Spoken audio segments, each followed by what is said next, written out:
There's this conversation that's happening absolutely everywhere right now, from the biggest boardrooms to the coffee machine at work. It's all about AI.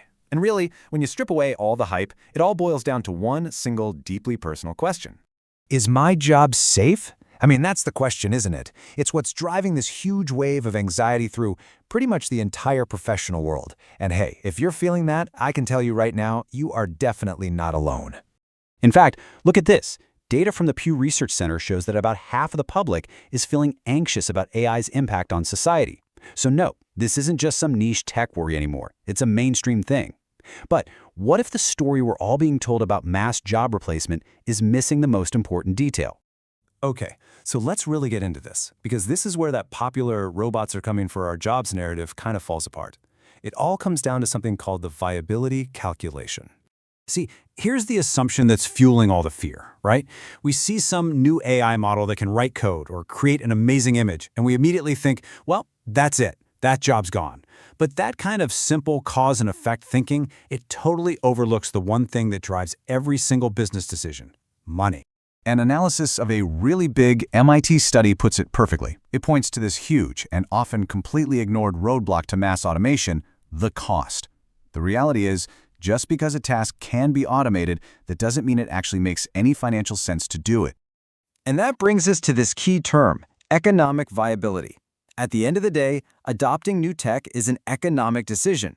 A company has to weigh the insane upfront cost of building an AI, integrating it, maintaining it, updating it, all of that, against the cost of just paying a person. So what's the number? Well, that same MIT study, it looked at tasks that need computer vision. And it found that right now, only 23% of the wages paid for those jobs are actually economically attractive to automate. Not 100%, not even 50%, just 23%. So, what this all means is the robot takeover isn't happening tomorrow. But, and this is a big but, that doesn't mean we can just relax. The actual immediate impact of AI is shaping up to be something way more complex and, frankly, a lot more unsettling than just mass unemployment. See, the pressure isn't really about eliminating jobs, it's about what we get paid for them. We are diving headfirst into an era defined by something people are calling the Great Decoupling, where that old link between how productive a company is and how much its workers get paid is just breaking. And this right here is the central paradox we are all living through. On the one hand, AI is driving these incredible gains in productivity. Companies can do more, way faster, and for cheaper.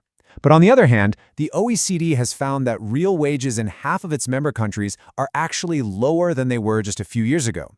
So the economic pie is getting bigger, but the slices for most workers are not. The International Monetary Fund, they put it even more bluntly. Their analysis shows this really clear pattern. When automation comes in and displaces workers, it doesn't just affect those specific people. It puts a downward pressure on wages for everybody, while the benefits, the profits, they flow upwards to the people who own the technology, the owners of capital. So let's just be crystal clear about this. The primary near-term risk of AI isn't that you won't have a job. It's that your job might not pay you what it's truly worth, leading to this massive expansion of the wealth gap. And that changes the entire question from, how do I keep my job, to, how do I stay valuable? All right, so if the game is changing, we're going to need a new strategy. What is it that makes a worker not just un-automatable, but truly valuable in this new world? Well, the answer seems to be in doubling down on what actually makes us human. You look at research from the IMF, the World Economic Forum, all the big players, they all point to the same set of skills. And these aren't technical skills that are going to be obsolete in 5 years. They're deeply human. We're talking about critical thinking, asking the right questions, being able to adapt and solve totally new problems, and having a real commitment to just constantly learning. So, what's the practical playbook here? Well, first, you got to acknowledge the shift. Your value isn't just about the tasks you can do anymore. It's about the skills you possess. Second, you have to make continuous learning a core part of your career. It's just not optional. And third, you have to actively cultivate those human skills: creativity, deep analysis, collaboration. These are the assets that an algorithm just can't replicate. And all of this brings us to a final, really critical point.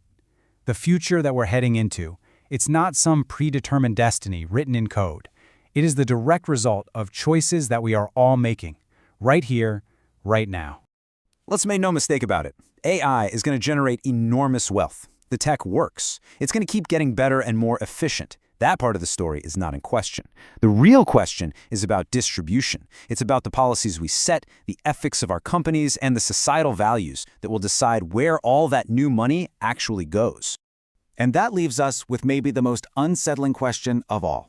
As this incredibly powerful technology reshapes our entire economy, creating value on a scale we have literally never seen before, who gets to keep it? The answer to that is going to define the next 100 years of work for every single one of us.